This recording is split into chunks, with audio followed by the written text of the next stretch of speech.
G'day legends, it's that time of the week again. It's time for a beer with Boges,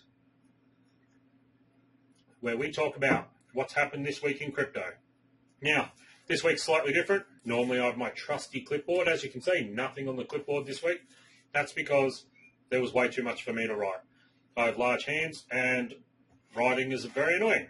So this week I'm going to do it straight from my laptop. So apologies if I squinted it. I tend to squint a bit because I don't wear my glasses. Alright, so here we go. Very big week this week. In the last 3 hours, Bitcoin just broke its all-time high again. This is a huge jump. You know, last week we were looking at going, I was saying that the start of October would probably be a bit quiet and then we would take off. No, we just took off from the start. It's like October 1st hit in America, and it was like American time, and it just went ballistic. We just started going up, and we have not stopped ever since. Absolutely crazy. And so today, right now, we've hit the all-time high. I will just find, what was it? It was 125,689 is the highest point reported here, beating out Bitcoin's highest previous high of 124,514. So just over 1,100, a bit over that, beating it out. It's now currently dropped back. Let me just check the price. We're back under 125. It's sitting at about 124,700, roughly. So that's fantastic. That's to move on. In this bull market, eventually we have to break the all-time high. If we don't break the all-time high was what it was, and we got it wrong. We don't want to be wrong. We're trying to make money. Okay. This rally has been backed by strong inflows into the Bitcoin-linked ETFs and bullish sentiment in US equities. It's part of the October upswing. Week labor data has fueled speculation of the Fed rate cuts helping lift the crypto markets. So, basically all the bullish news that I've been talking about over the last couple of weeks, quite often it takes, it can take a couple of weeks. It can take, doesn't all of a sudden that news filters in quite often. It all happens at once. ETF mania and SEC activity. In a single day, over 30 crypto ETF applications were filed with the US SEC for assets like XRP, Solana, Litecoin, etc. However, the ongoing US government shutdown is delaying the SEC reviews and approvals of new products. Analysts warn October could be volatile as multiple spot ETF decisions deadlines approach, such as XRP, Solana, and Litecoin. Why they're doing one for Litecoin, I don't know. Litecoin is a fork of Bitcoin, but these days it's a bit of a dinosaur product. I bought it in my first bull run. I bought it probably in 2018, and I have probably not had it since 2019 or something like that. I probably bought it in 2017. And it never did a whole lot after that. It had its little peaks here and there. All right. Stablecoins and regulations. The Genius Act passed earlier this year. It's now shaping up how stablecoins are regulated in the US. Tether is planning, USDT is planning to launch US-based stablecoins called USAT, intended to comply with the Genius Act. I talked about that one last week or the week before, so that's still seen as bullish news. At the same time, Donald Trump Jr. argues that stablecoins, especially the dollar-based backed ones, are reinforcing the US dollar's dominance globally. That's probably true. Crypto payments and adoption moves. World Liberty Finance, backed by the Trump family, announced plans to launch a debit card that lets users spend crypto in everyday transactions. There's already other ones that do that, so if you're after that type of thing, you want to spend your crypto, there are ways you can do it. I think Crypto.com has one. Tangent has one, which is a hard wallet, but they have a card as well. Some of them pay you back, by the way. If you look into that type of thing, some of these cards, even if you just buy, say, your groceries on it, I can't remember the one, Altcoin Daily or Paul Barron Show, one of those guys, they advertise it, and it actually pays you back in Bitcoin. You get like maybe 1% back for your groceries, 3% back for buying plane tickets or whatever. It's got a list there. It did sound interesting, but I'm not organised enough to get myself one.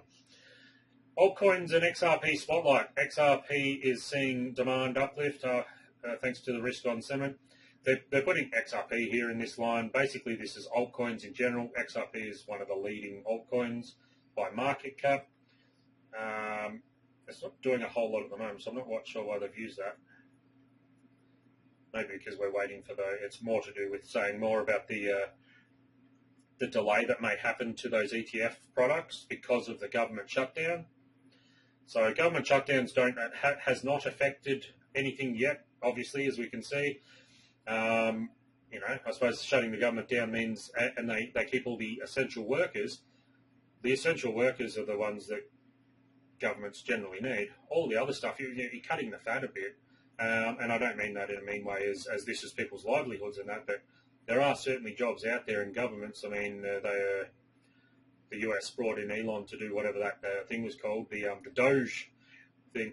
There was a lot of things and money being spent that didn't need to be spent, probably. So at these times, that money's not getting spent, maybe. So, yes. All right, I'm just going to flick across to a different website. Where was I? No, that's not it. There was a couple other things I wanted to look at. Ethereum price rallies on $1.3 billion of ETF inflows. It's eyeing off the $5,000 target, according to the headline. That's happened. We have hit the all-time high. CleanSpark, one of the biggest Bitcoin miners, has topped 13,000 Bitcoin as its mining fleet hits a new peak. The rest of that stuff's probably boring, and we will move on. All right, have another sip of my beer. We'll jump on the computer. All right, as per usual, 3 seconds. Then you get to look at my head. What side of my head? All right. So this is what the market looked like today on Crypto Bubbles. As we always start here, it gives you an overview. If we look at the day, that's what it looks like. But the one that we want to look at is this one. Let's look at the week. That is what the week of crypto looks like this week. I'll just pull myself back out so you can see me a bit here. That looks more like what we're after. All right, so I don't have to read out any of this to you guys. You can see it. There's 4 red bubbles, 5 red bubbles, maybe 6. Yeah, that's a pith. 6 red bubbles, which means there's 94 green bubbles. We'll go back to our big ones. Bitcoin for the week is up 13.7%. Like that's crazy. As you can see here, this is today. This is the jump. It happened at just before 4 o'clock Australian time on the Sunday afternoon. So it'll be Saturday, I don't know, evening in the US, I guess. Ethereum for the week, 15%. It's gone from it clipped under the 4,000, so good consolidation area, and then it's just come up as that's a beautiful, nice climb there. XRP week 10%, bit more volatile. So that drop there, so it's only a 5-cent drop. That's not too good. Solana, nice big move, 17% for the week. And where's my link? There it is. Here's my favourite blue chip. We've only got a 10% out of it for the week. Fancy that, only 10%. In stocks, you'd be happy for that for a year. All right, we'll go to the 1 to 200 just to see what's going on there. I haven't looked at it myself. The move has not come to the next level. It has not come to the more risky by the looks of it. Oh, no, yes it has. When I click on the week it does. Yes. In fact, it's more so here in the risk area. So pick out your favourite coin, have a look at it. We'll move on. Let's see what our fear and greed has done. Actually, I haven't reloaded all these. We'll have to wait. Oh no, we're sitting the same. Oh, so this was at 52, I think, last week off the top of my head, or whenever I made my last video. 58. So we're still neutral. We're not even in greed yet. That's that's pretty good. That's pretty good. Break a new all-time high. You know, we're not even in greed. We'll move on. I don't want this video to go forever. Bitcoin dominance is ticking up because of how fast Bitcoin has moved this week, which is fine. Realistically, we don't want it to go above that 62.5 or something like that.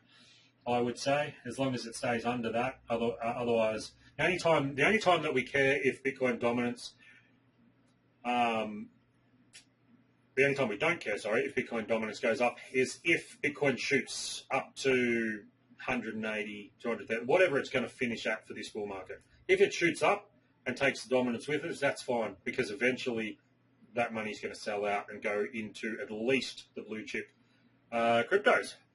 So we don't really want it climbing too much. If you're into altcoins, if you're into Bitcoin, you want it climbing. If you're into altcoins, you want it going down because it means the money is flowing into altcoins faster or flowing out of Bitcoin. Moving on. Have we had an uptick this week in the search for Bitcoin? We have. We are up to 40 for Bitcoin. Very interesting. That is above its lower points through the market, which so 28, 32, 33. So we are actually on an uptick. People are typing into Google, the Google search engine, Bitcoin. Now, it is wondered whether ChatGPT and the other search engines use Google. Google says they don't, or they don't. ChatGPT, we don't know. We'll never know certainly what happens. So this could be as well as that the AI search engines use this as well. We don't know. So some people say it's not that useful anymore because people are only 1% or something of the world actually uses ChatGPT, just so you know, or those type of such instruments. Let's try crypto.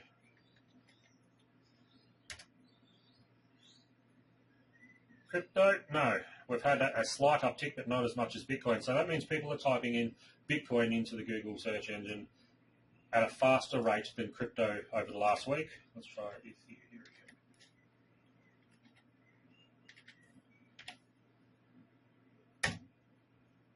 I always hope that I spell it right when I'm on here. And yeah, that's had no.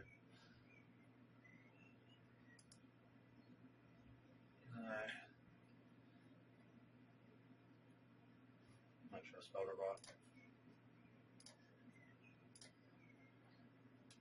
Because I don't want to get there and that's wrong.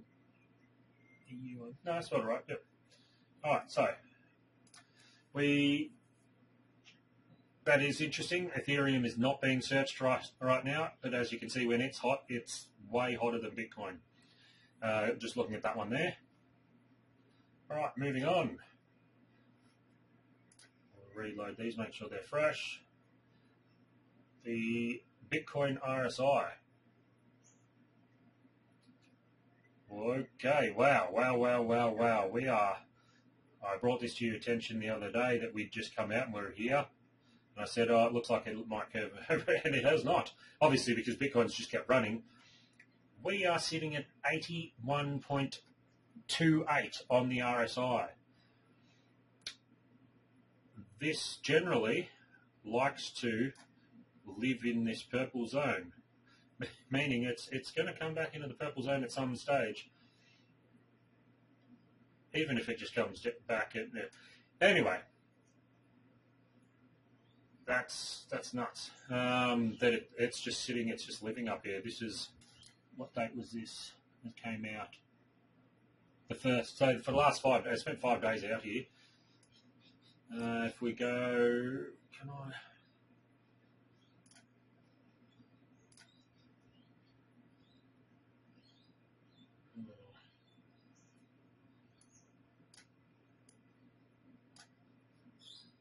6 months. Give me hours. No, it's not going to let me do what I want to do.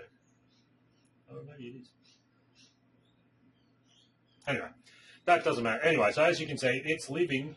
It is living above that line, above that purple line, which, as you can see, most of the time it spends here. So that indicates at some stage we should revisit back in here. At the moment, it does not look like it wants to come back yet. All right, time for a quick drink break. All right, this was the chart I brought up the other day.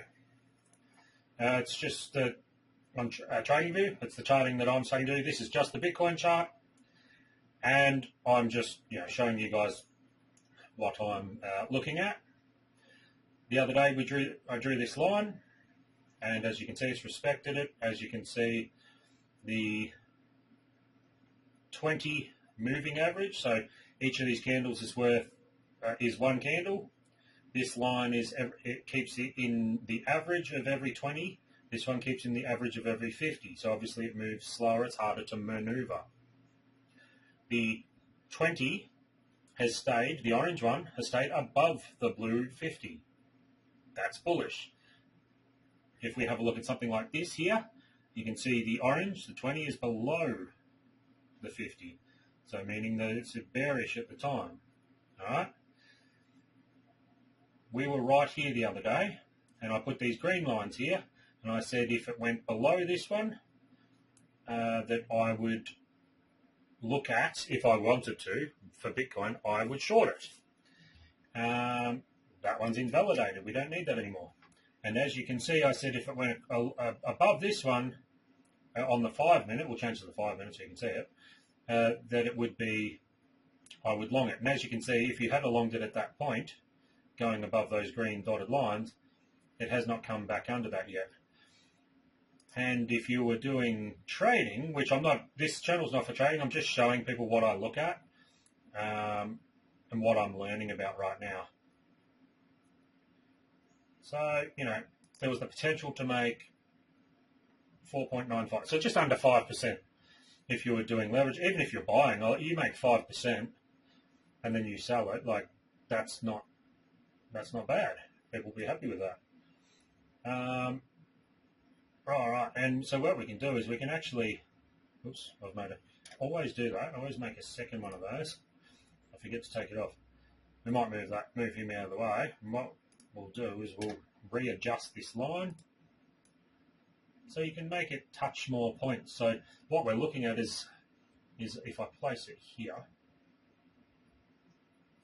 it's not an exact, well, not for me anyway. It's got to touch where it's touching this area here, it's touching this area here, and we've just added 2 extra ones. It's now touching that and that. And so basically you're just sort of waiting, hoping it stays along here. If it wants to go up, if it comes down below it, it's probably going back the other way. And if we have a look at the 5 minute, which is what that line down there is for in the volume,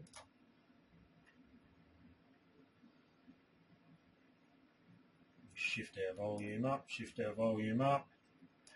As you can see, where it goes up here like this, there's a lot of high volume. These are volume lines. If you're wondering why they're coloured, each colour represents a different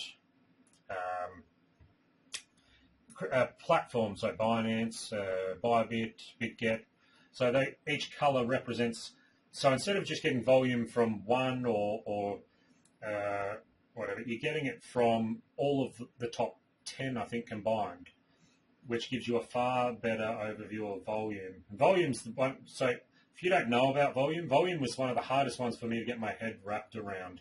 And it's still, I'm still getting there. Go and look up volume. Volume is one of the most important things. Maybe I'll do a video on it. Let me know if you want a video on volume, all right? Anyway, so this is what we're looking at right now on Bitcoin. Right now, I wouldn't be touching much. I'll give you an idea, right? So that's the low point there. Yeah, we're so very close to the high, the all-time high. So I'm probably not touching much at the moment, to be honest. I'm not even going to say anything because I don't want people getting ideas and then blaming me. Anyway, so we'll move on. All right, so I'll just stop that video. All right, so that is the end of this week's look back at crypto. I hope it's been informative. Hope you've enjoyed it. What are we looking forward at? Well, mainly we're waiting to see when the US government opens up, whether they're going to open up in time for the ETF approvals, for the rate cuts and all that type of stuff. Whether that's affected, I don't know. There's job reports and that will be affected I think in the next coming week. So all of these things will be affected, which I always say the market likes stability. The market likes to know what's going on. It doesn't matter if it's bad news, as long as it knows the bad news is coming. So, it can price things in. So, yeah, that's it. That's it for today. Have a great day. Do something nice for someone else if you get a chance. That's why I do these videos. It's my version of doing something nice, trying to help people learn about crypto. And have a great evening. Where's my clicker?